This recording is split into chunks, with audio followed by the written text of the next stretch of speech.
आप इस वक्त देख रहे हैं रोशन टीवी इंटरनेशनल। मैं हूं नसीर, जर्मनी के स्टूडियो से।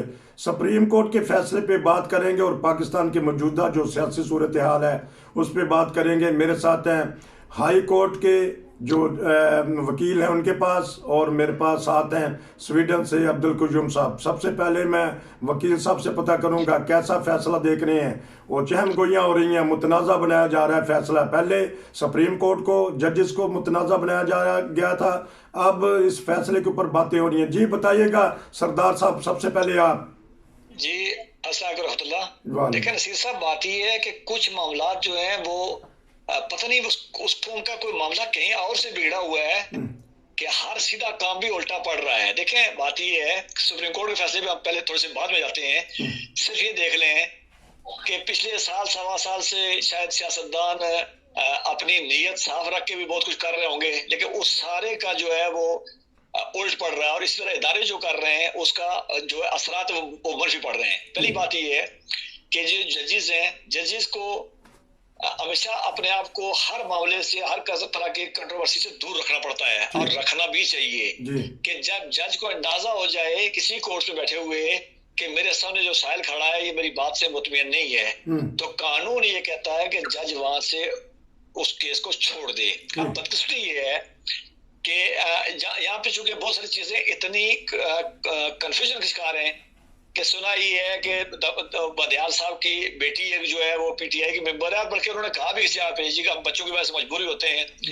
ये तीन जजेस जो है, एजाज उल हसन था, उसके बाद बजार नकवी था, मनीब थे।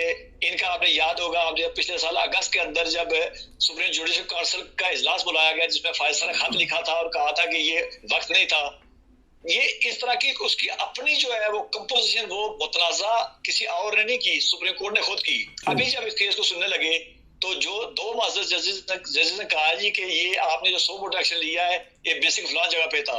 और याद रखें कि अगर किसी हाई कोर्ट में कोई केस पेंडिंग हो तो सुप्रीम कोर्ट उस पर नोटिस नहीं ले सक रही होती है। केपीके पेशावर हाई कोर्ट में और उसमें लाहौर हाई कोर्ट में ये केस पेंडिंग थे, जो भी हो उसका। सुप्रीम कोर्ट के जो जब फैसले आए, इस तरह के फैसले आए, वो कंट्रोवर्शियल ना सिर्फ रहे कुत्तों की निशानियों में नजर में या मुखालिफ पार्टी की नजर में, आम शहरी जिसको कानून से इसका तल्लक भी है, बहुत सारी चीजें बहुत बाद में कही जाती हैं, लिखी जाती है उस पर।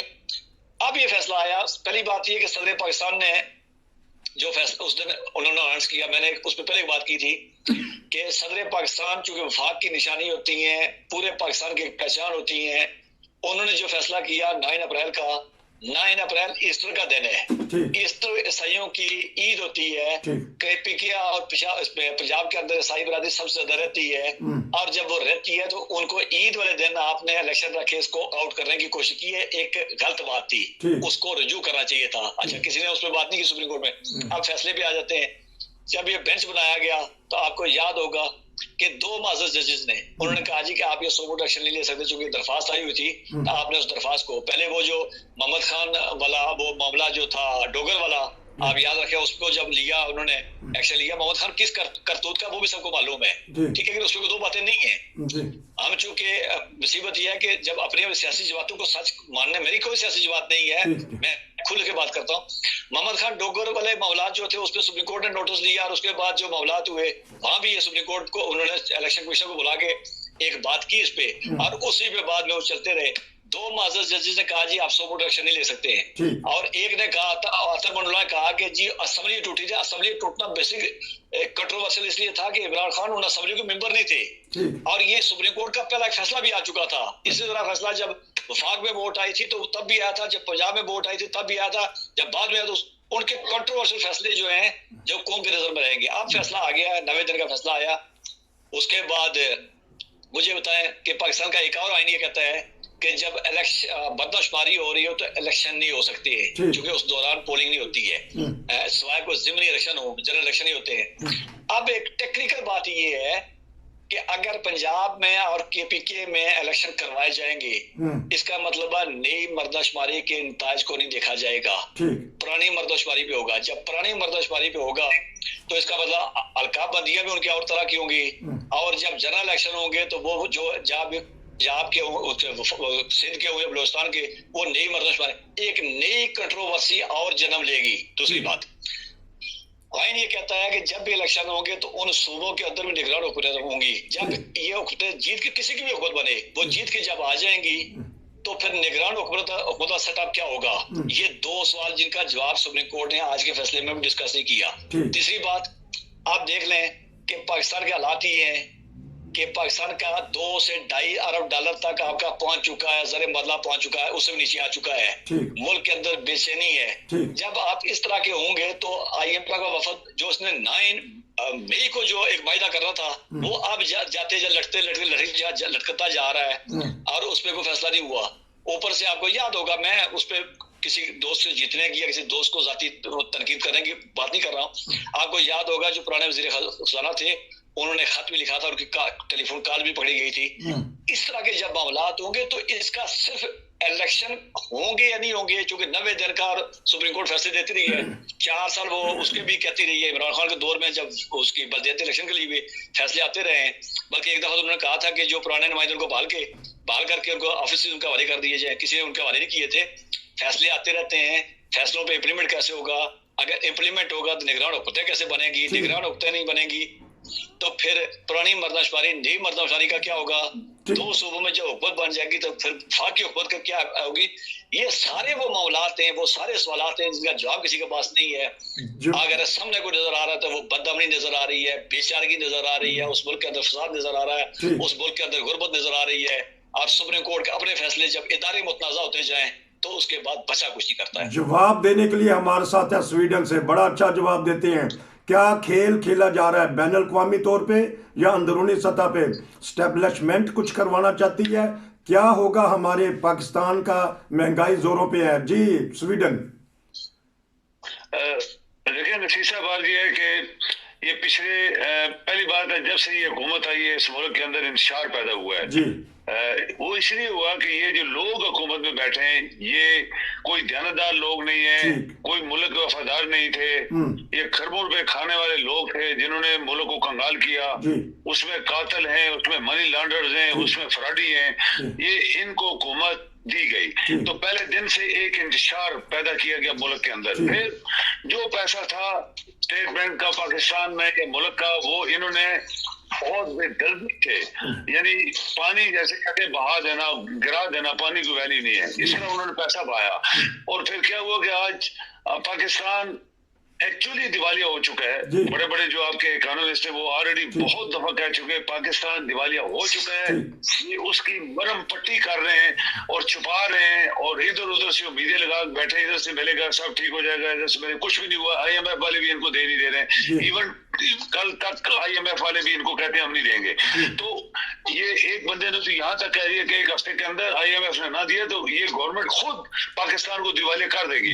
अभी देखें ये जो एक फजा, ये सियासी और आईनी फजा जो पिछले आप कह लें कि जब से 2 असेंबली डिजॉल्व हुई हैं, जो उसकी जो बादल छाए हुए थे, हर बंदा परेशान था, सियासी पार्टियां भी परेशान थी जो एक्चुअल मुल्क के वफादार हैं, और आईनी बहरान एक पैदा हो गया था। सदर की बात नहीं मानी जा रही, गवर्नर जो है अपनी चला रहा है, वो भी सदर की बात नहीं माना, इलेक्शन कमिश्नर भी नहीं मान रहा।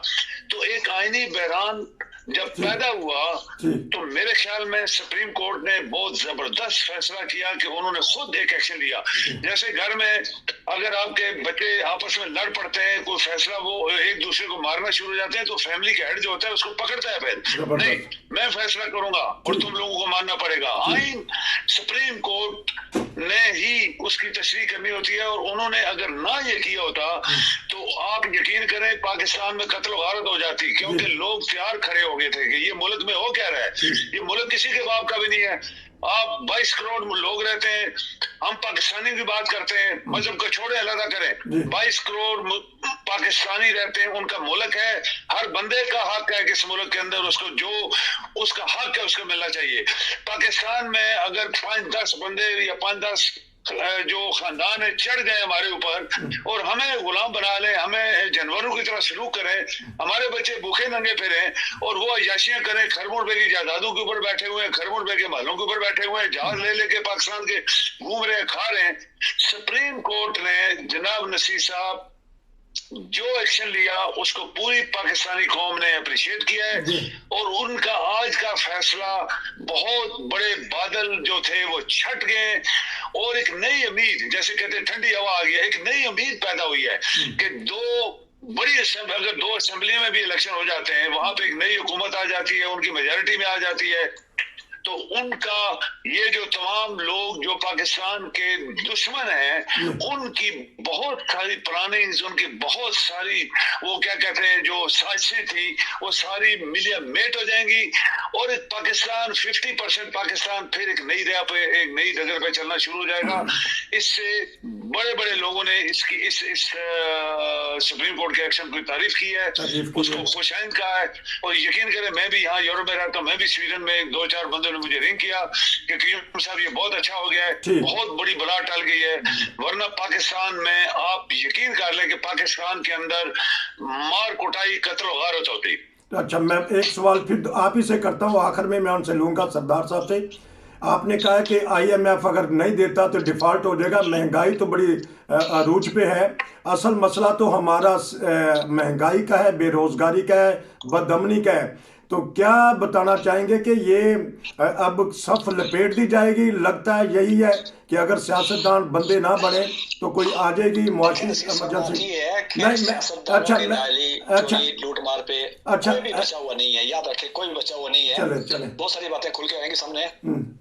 इस अवाम में सब नंगे हैं, ठीक, किसी पे उस पर शक भी नहीं है, किसी को भी शक नहीं है कि चोर नहीं है, डाकू नहीं है, नायल नहीं है, ये अनाप्रास्त नहीं है, सारे ये इनकी इस कुछ पे को दो बातें नहीं है।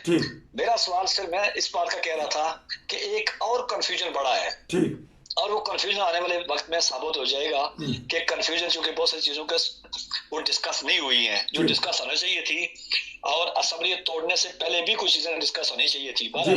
ये है कि IMF का मामला, उसने रेटिंग एक ने इदारे ने और कम कर दी आज से ही। और दूसरी बात ये है कि IMF ने अगर ना दिया तो ठीक है ना, इलेक्शन के लिए पैसा चाहिए, इलेक्शन के लिए आपको सरमाया चाहिए, आपको इलेक्शन के लिए आपको मदद चाहिए, दोस्तों की मदद चाहिए होती है, ऐसे इलेक्शन नहीं हुआ करते हैं कि कोई जज्बाती बात हो। ये सारी बातें हैं, ऊपर से जो इन्वेस्टर बैठा हो, कल आपका ही प्रोग्राम था जिसमें अरफान साहब बात कर रहे थे कि पाकिस्तान के अंदर जो मल्टीनेशनल कंपनियां जो अपना सरमाया जो नफा पाया नहीं शिफ्ट कर सक रही हैं, वो अपने आप को क्लोज कर रही हैं, कुछ कंपनी के नाम भी उन्होंने बताए थे।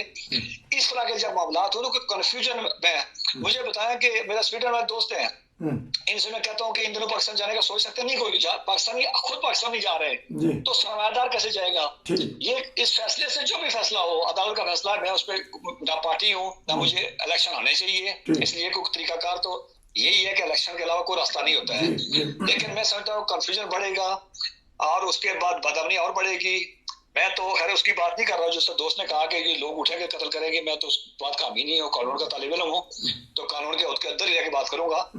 मामलात और गंभीर होंगे, और उस गंभीर करने में मेरा आपका कोई ना हाथ होगा, ना हम उसको रोक सकते हैं, ना मेरा स्वीडन वाला दोस्त जो है वो उसको रोक सकते हैं। हम एक बैठ के देख रहे हैं, हमारा अंदाजा ये है कि हालात और होंगे। सुप्रीम कोर्ट ने हुक्म दिया है, उस पर अमल होना चाहिए, अगर ना भी होगा तो कानूनी को रास्ता किसी के पास होगा तो वो करेंगे। मतलब बदकिस्मती ये है कि IMF का मामलात और लटक जाएंगे, महंगाई और हो जाएगी। कल का किसी को दोस्त कह रहा था कि पाकिस्तान के अंदर खुर्दनी आयल का एक और बुराना आ रहा है, तो आप देखते जाएं क्या हालात हैं। रोजाना के वहाँ के हालात जो है वो तब्दील होते जा रहे हैं, पेचीदा होते जा रहे हैं। मुझे नहीं मालूम कि उनको किस जुर्म की सजा मिल रही है। अच्छा, ये बताइएगा, स्वीडन में चलता हूँ, हमसाओं से क्यों नहीं मदद दे लेते? आपने अभी एक खानदान का जिक्र किया है, तो खानदान का अगर कोई समझदार ना हो तो हमसाओं से मदद ले ली जाती है, मशवरा ले लिया जाता है। इंडिया से हमने पंगा लिया हुआ है, ईरान से हमारी बनती नहीं, अफगानिस्तान से बनती नहीं, अमेरिका को बाज़ दफ़ा हम किसी और नज़र से देखते हैं। क्या इसका हल होगा? आप बताइएगा, आप यूरोप में रहते हैं। देखिए नसीर साहब, मुल्क के अंदर जो होती है ना स्टेबिलिटी, वो होती है क्योंकि हमारी जो जमहूरियत है तो वो जायली किस्म की जमहूरियत है।